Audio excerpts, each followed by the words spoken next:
জান্নাতে পুরুষেরা পাবে হুর, স্ত্রীরা কিভাবে মেনে নেবে? জান্নাতে পুরুষেরা ৭০ জন হুর পাবে, কিন্তু নারীর জন্য কি আছে? বেশিরভাগ ক্ষেত্রেই এই প্রশ্নের উত্তরে যেটা পাওয়া যায় তা হলো নারীরা তার দুনিয়ার স্বামীকে পাবে। পুরুষের জন্য ৭০ জন হুর, আর নারীর জন্য দুনিয়ার স্বামী। নারীদের ভাগে তো কম দেওয়া হয়ে গেল। এর চেয়েও বড় প্রশ্ন হলো, ৭০ জন হুরের কাছে নিজের স্বামী যাচ্ছে, এটা একজন নারী কিভাবে মেনে নেবে? দুনিয়াতে নারীরা তো বেশিরভাগ ক্ষেত্রেই বঞ্চিত, জান্নাতে কেউ তারা বঞ্চিত হবে? হুর শব্দটি হাওড়া শব্দের বহুবচন। আরবি ভাষায় হাওড়া শব্দটি একটি স্ত্রীবাচক শব্দ, যার অর্থ নারী সঙ্গী। স্ত্রীবাচক একবচন শব্দের বহুবচন কখনো উভয় লিঙ্গ হতে পারে না, বরং স্ত্রীবাচক একবচনের বহুবচনও স্ত্রীবাচকই হয়। অতএব হুর শব্দের অর্থ শুধু সঙ্গী নয়, যা নরনারী উভয়ের জন্যই ব্যবহার করা যায়, বরং হুর শব্দের অর্থ হবে বহু নারী সঙ্গী। আল্লাহ তাআলা সূরা আর রহমানের ৭২ নম্বর আয়াতে হুর শব্দের বিশেষণ এনেছেন মাকসুরাত। এই শব্দটিও একটি স্ত্রীবাচক বহুবচন। আর আরবি ভাষায় বিশেষণ ব্যবহৃত হয় বিশেষ্যর লিঙ্গ অনুযায়ী। সে হিসেবে বলা চলে হুর একটি স্ত্রীবাচক শব্দ। তদুপরি আল্লাহ তাআলা কোরআনে কারিমে হুরদের দৈহিক অবয়বের যেসব বিবরণ দিয়েছেন তা পুরুষদের অবয়বের জন্য প্রযোজ্য নয়। যেসব বিবরণ নারীর অবয়বের জন্য শোভনীয়, যেমন তাদের হুর করেছি কুমারী, সোহাগিনী, সমবয়স্কা, সূরা ওয়াকিয়া ৩৬ থেকে ৩৭। মুত্তাকিদের জন্য রয়েছে সাফল্য, উদ্যান, আঙ্গুর এবং স্ফীত স্তন বিশিষ্ট সমবয়সী বালিকা, সূরা আন-নাবা ৩১ থেকে ৩৩।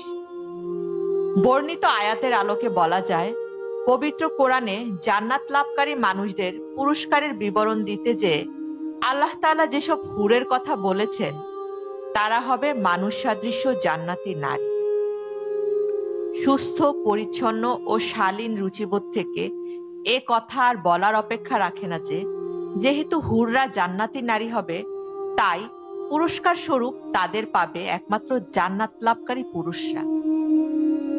এখন প্রশ্ন হলো, পরকালে পুনরুত্থান তো শুধু আত্মার হবে না, বরং পুনরুত্থান হবে আত্মা ও দেহের। মানুষের শুধু আত্মা জান্নাতে প্রবেশ করবে না, বরং আত্মার সঙ্গে তার দেহও জান্নাতে প্রবেশ করবে। দেহের পরিতৃপ্তির জন্য পানাহারের দরকার হয় যৌন সম্ভোগেরও। জান্নাতে দরকার যেমন পুরুষের হবে, তেমনি নারীর জন্যও প্রযোজ্য। আবার যেসব নারী জান্নাতে যাবেন তারা তো পুরুষদের মতোই ঈমান আমলের পরীক্ষায় উত্তীর্ণ হয়ে পুরস্কার স্বরূপ জান্নাত লাভ করবেন। আল্লাহ তাআলা দুনিয়ার জীবনে তাদের যেসব দায়িত্ব অর্পণ করেছেন সেসব দায়িত্ব পালন করেই তো তারা জান্নাতে প্রবেশ করবেন। সেক্ষেত্রে পুরুষরা জান্নাতে প্রবেশ করে হুর পাবেন, কিন্তু নারীরা কি পাবেন?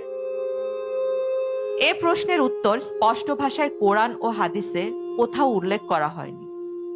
তবে ঈমান ও নেক আমলের সুবাদে যেসব নারী পরকালে জান্নাতে প্রবেশ করবেন তারা ঠকবেন না, তারা কোনো ধরনের বঞ্চনার শিকার হবেন না, কোনো ধরনের অবিচারের সম্মুখীন হবেন না, তা সুনিশ্চিত এবং অবধারিত সত্য। কেননা জান্নাতের পুরস্কারের মূলনীতি বলতে যে আল্লাহ তাআলা বলেছেন, সেখানে তোমাদের জন্য রয়েছে যা কিছু তোমাদের মন চাবে এবং যা কিছু তোমরা ফরমায়েশ করবে, এগুলো পাবে ক্ষমাশীল পরম দয়ালুর পক্ষ থেকে আতিথেয়তা স্বরূপ, সূরা হামিম সিজদা ৩১।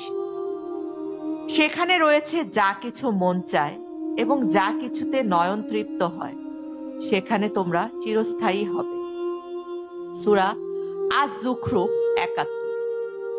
বর্ণিত আয়াতদ্বয় থেকে দ্ব্যর্থহীনভাবে প্রমাণিত হয়, যেসব নারী জান্নাতে প্রবেশের মহা সৌভাগ্য অর্জন করবেন তাদের কোনো ইচ্ছা বা কোনো চাওয়া সেখানে অপূর্ণ থাকবে না। তারা সেখানে যা কামনা করবেন, যা ফরমাইশ করবেন, দয়াময় প্রভু সেখানে তাদের দিয়ে তাই তুষ্ট করবেন, তাদের নয়ন তৃপ্ত করবেন। তবে বেহেশতে প্রবেশের পর নারীরা কি চাইবেন তা আমরা জানি না। সম্পূর্ণ ভিন্ন এক নতুন পরিবেশে সেই দূর ভবিষ্যতে একজন নারী তার প্রভুর কাছে কি কামনা করবেন তা এখন দুনিয়ার জীবনে কল্পনা করা সম্ভব নয়। এবারে নতুন প্রশ্ন, পুরুষদের প্রাপ্তিকে যেমন বিস্তারিতভাবে বলা হলো, নারীদের প্রাপ্তিকে তেমন বিস্তারিতভাবে বলা হলো না কেন? এর কারণ সম্ভবত এমন, যৌন বিষয়ে দুনিয়াতে পুরুষরা যথেষ্ট খোলামেলা, কিন্তু নারীরা প্রকৃতগতভাবে রক্ষণশীল মনোবৃত্তির ও যথেষ্ট লাজুক। পুরুষদের প্রাপ্তির আলোচনাকে যেমন বিস্তারিত কোরআনে কারিমে বলা হয়েছে, নারীদের প্রাপ্তিকে তেমন বিস্তারিত আলোচনা করলে নারীরা চরম লজ্জায় পড়ে যেত কিংবা বিব্রত বোধ করত। হয়তো আল্লাহ তাআলা বিশ্ববাসীর সামনে নারীদের লজ্জায় ফেলতে চান, সবার সামনে তাদের বিব্রতকর পরিস্থিতিতে ফেলতে চান। তাই নারীদের প্রাপ্তির বিস্তারিত আলোচনাকে সযত্নে এড়িয়ে গেছে। তথাপি সূরা হামিম সিজদার ৩১ ও সূরা যুখরুফের ৭১ নম্বর আয়াতের দ্বারা নারীদের ইচ্ছামাফিক প্রাপ্তিকে সুনিশ্চিত করে রেখেছেন। এ প্রসঙ্গে আরেকটি গুরুত্বপূর্ণ বিষয়ের অবতারণা না করলেই নয়। যৌন তৃপ্তি কিন্তু জান্নাতের প্রধান প্রাপ্তি নয়, বরং এটা জান্নাতের অভাবনীয় বিশাল নিয়ামত রাজির পদ মধ্যে অনেক পরের বিষয়। আল্লাহ তাআলা জান্নাতের আলোচনাগুলোতে হুরের আলোচনা কোথাও শুরুতে করেননি, বরং প্রথমে করেছেন জান্নাতের নয়নভিরাম সবুজ শ্যামল পরিবেশ ও প্রকৃতির আলোচনা, দৃষ্টিনন্দন জলাধার, জলপ্রপাত ও ঝর্ণার আলোচনা, মন মাতানো সুরম্য প্রাসাদের আলোচনা।